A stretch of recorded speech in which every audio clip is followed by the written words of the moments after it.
I just saw the movie Captain Marvel. It's the 887th film in the cinematic universe, and the first one with a female lead. So the question is, how was it? Full disclosure before I start my review, I have not read any of the Marvel comics.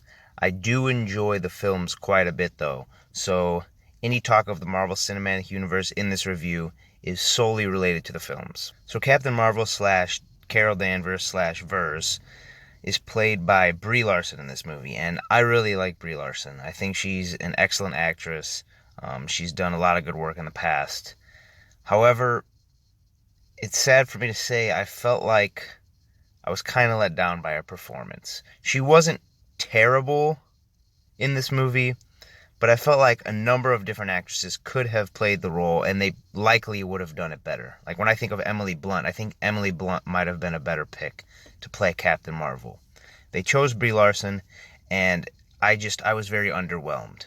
So before I continue to shit on Brie Larson as Captain Marvel, I'm going to give you a quick spoiler-free plot synopsis. So pretty much, Captain Marvel lives on the planet Hala with the Kree civilization.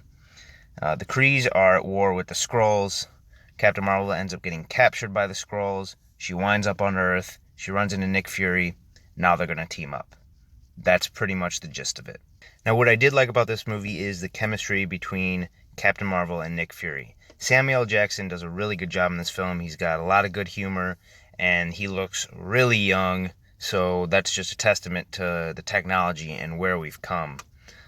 So I like their back and forth. It really seem like they fit well together in this movie. I also really like the Skrulls in this movie. I felt like they could have spent a little bit more time building a backstory and telling you about where they came from as a people. However, I like their shape shifting. I thought that was cool. And there's something that happens with the Skrulls throughout this narrative that I really thought worked. It's really relevant to our world today. And I think it's cool when a movie can do this because it's not what you expect, and it really fit into the narrative, in my opinion, quite well. So let's talk about Brie Larson as Carol Danvers. Now, many people have already said that they don't like her performance. I thought it was pretty unremarkable. I thought other actresses could have played it a little bit better. But I wonder, is it just her performance, or is it also the writing and how her character was written into the film? So for pretty much the entire movie, she doesn't remember anything about her past. And you have flashbacks that happen, and she learns stuff about her past as the film progresses. However, because of the way she reacts in these scenes where she's uncovering things about her past, I mean, they have the potential to really pull at you and, get you invested into the character. But that doesn't happen. You don't feel the depth and the weight of these emotional scenes like you're supposed to, like they were likely going for. And I don't know if her character, again, I'll go back, I don't know if her character was written as this stoic, kind of emotionally detached person. If that's the case, then I think it was a misstep and they did it wrong. Or was it her performance? Was it the fact that that's how she portrayed this character? I don't know the answer to that, but I felt like there wasn't enough emotional pull from Brie Larson as Captain Marvel. You didn't feel as much for her character like you really should have. To me, she was just Captain Marvel. She was the hero of the story. She was going to save the day. And that's it.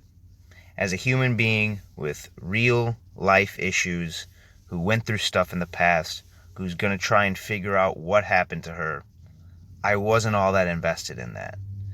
And really, that's kind of disappointing. The action in this movie was okay. For a Marvel film, again, this was kind of a letdown. We're used to very intense and very exciting action sequences. I'll say the chase scene at the beginning of this movie, that was very exciting. I was glued to my seat there. The fight at the end, though, to me, it just felt kind of dull. It didn't grab me the way other Marvel films have in the past. Here's the best way I can put Captain Marvel. If you take all the Marvel films up to this point, you can stream them into one cohesive, connected universe. And Captain Marvel fits into that universe pretty well. However, with majority of those films, you can pluck them out of the universe and Put them as a standalone, solid film, and they hold up. The first Iron Man, Thor Ragnarok, the Avengers Infinity War, any of the Captain Americas. You take these movies as standalone films, they don't need the rest of the universe to hold them up. However, that is not the case with Captain Marvel. As a singular film, Captain Marvel is really not that great. However, within the context of the universe as a whole, in my mind, it's decent. It's passable. There are some redeemable qualities about it. However, with that being said, I was a little bit disappointed with this movie. I was hoping for better action. I was hoping for a better performance from Brie Larson. And she's going to be in Avengers Endgame. She has a chance to redeem herself. This wasn't a terrible film by any means, but again, just a little bit of a letdown based off of what we've come to expect from Marvel films. As far as a grade goes, it's always hard to give a grade to films. I guess I would give it a 6 out of 10. Thank you for watching my review of the movie Captain Marvel. That is, if anyone happened to watch it. Nevertheless, I will continue to do this because I can, and no one can tell me not to. Bye!